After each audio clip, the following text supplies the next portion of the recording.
Hi అండి, నేను మీ Shilpa Vinay. Welcome to Vincy kitchen. ఈరోజైతే మనం కరకరలాడే మసాలా వడలు, అది కూడా ఉల్లిపాయ లేకుండా ఎలా తయారు చేసుకోవాలో చూద్దాము.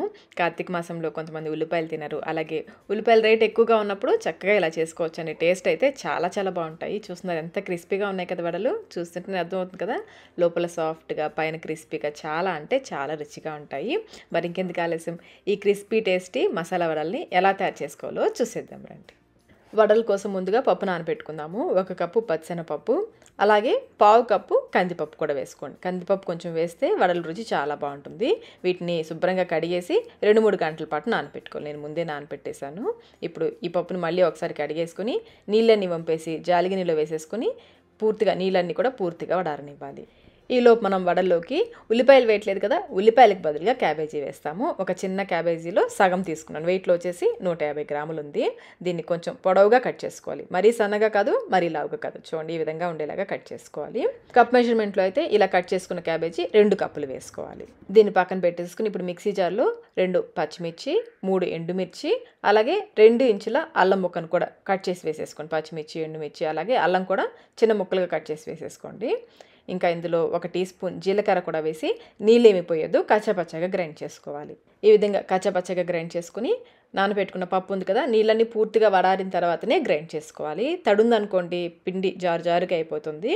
సగం వేసుకోండి, మొత్తం వేసుకోవద్దు. సగం వేసుకుని మధ్య మధ్యలో ఆపుకుంటూ కొంచెం పలుకులుగా ఉండేలాగా గ్రైండ్ చేసుకోవాలి. చూస్తున్నారు కదా, ఈ విధంగా కొంచెం పలుకులుగా ఉండేలాగా గ్రైండ్ చేసుకుని ఈ మిశ్రమాన్ని ఒక గిన్నెలోకి తీసేసుకోవాలి. మళ్ళీ మిక్సీ జార్లో మిగిలిన పప్పు వేసేసుకుని ఈ పప్పులో 1 గుప్పెడు పప్పు పక్కన పెట్టుకోండి. మొత్తం వేసేయకుండా 1 గుప్పెడు పప్పు పక్కన పెట్టేసుకోండి. ఈసారి అయితే కొంచెం మెత్తగా గ్రైండ్ చేసుకోవాలి. మరి పలుకులుగా కాకుండా కొంచెం ముద్దగా అయ్యేంత వరకు మధ్య మధ్యలో ఆపుకుంటూ గ్రైండ్ చేసుకోవాలి. చూడండి, ఈ విధంగా కొంచెం ముద్దగా ఉండాలి. ఒక వాయేమో కొంచెం పలుకులుగా గ్రైండ్ చేసుకోవాలి, ఒక వాయేమో కొంచెం ముద్దగా గ్రైండ్ చేసుకుంటే మనం వడలు తినేటప్పుడు మధ్య మధ్యలో క్రిస్పీగా తగులుతూ ఉంటుంది. ఇప్పుడు ఇందులో చిన్నగా కట్ చేసిన 1 గుప్పెడు కరివేపాకు, అలాగే సన్నగా తరిగిన 1 గుప్పెడు కొత్తిమీర, ఇంకా 1 గుప్పెడు పుదీనా అయితే కట్ చేయాల్సిన అవసరం లేదు, ఆకులుగా వేసేసుకోవచ్చు. అలాగే మనం కట్ చేసి పెట్టుకున్న క్యాబేజ్ ఉంది కదా, కప్పు నిండుగా వేసుకోవాలి. పైన కాకుండా కొంచెం నిండుగా వేసుకోవాలి. 2 కప్పులు వేసుకోవాలి. నేను తురిమిన క్యాబేజ్ నాకు కరెక్ట్గా 2 కప్పులు వచ్చేసింది. క్యాబేజ్ వేస్తే వడలు ఎలా ఉంటాయో అనుకోకండి, క్యాబేజ్ వేసినట్లే తెలీదు, చాలా రుచిగా ఉంటాయి క్యాబేజీ వడలు. రుచికి సరిపడంత సాల్ట్ నేనైతే 1 టీ స్పూన్ వేస్తున్నాను. ఇంకా 1/2 టీ స్పూన్ ఇంగు కూడా వేసేసి అంతా ఒకసారి బాగా కలిసేలా కలుపుకోవాలి. మీరు ఇంకా ఇందులో కావాలంటే కొంచెం ధనియాల పొడి, గరం మసాలా కొంచెం కూడా వేసుకోవచ్చు. మసాలా ఫ్లేవర్ కొంచెం కావాలనుకుంటే అవి కూడా వేసుకోవచ్చు. క్యాబేజీ వేసాము, క్యాబేజీ వాసన వస్తుందేమో అనుకోకండి. వడలు అయితే అస్సలు మీరు చెప్తే కానీ తెలియదు క్యాబేజీ వేసారని, అంత రుచిగా ఉంటాయి.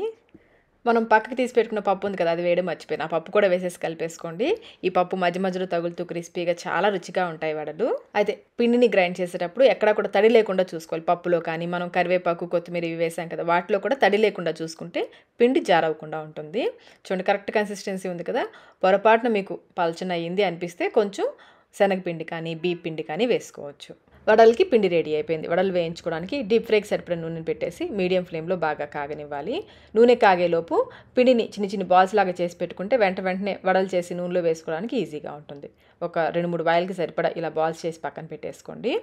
మనం చేతికి నూనె కానీ నీళ్లు కానీ ఏమీ అద్దుకోవాల్సిన అవసరం లేదు, క్లాత్ కూడా అవసరం లేదండి. చేతి మీదే ఈజీగా చేసేసుకోవచ్చు.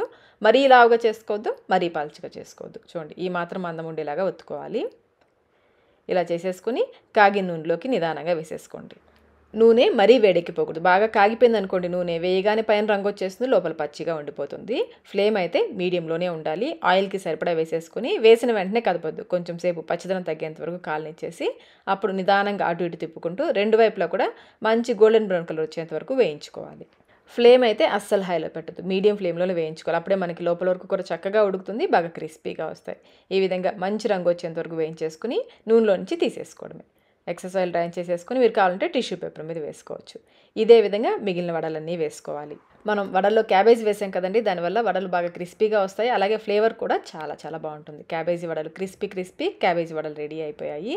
చూడండి, ఎంత క్రిస్పీగా ఉన్నాయి కదా వడలు, మీకు చూస్తేనే అర్థమవుతుంది కదా ఎంత క్రిస్పీగా ఉన్నాయో. మరి ఇంకెందుకు ఆలస్యం, మీరు కూడా ఈ క్రిస్పీ టేస్టీ క్యాబేజ్ మసాలా వడలు తప్పకుండా అయితే ట్రై చేయండి. ట్రై చేసి మీకు టేస్ట్ ఎలా అనిపించిందో మాకు కమెంట్ రూపంలో తెలియచేయండి. వీడియో నచ్చినట్లయితే లైక్ చేయండి, మీ ఫ్రెండ్స్కి, ఫ్యామిలీ మెంబర్స్కి షేర్ చేయండి. మన ఛానల్ని ఫస్ట్ టైం చూస్తున్నట్లయితే సబ్స్క్రైబ్ కూడా చేసుకోండి. Thank you.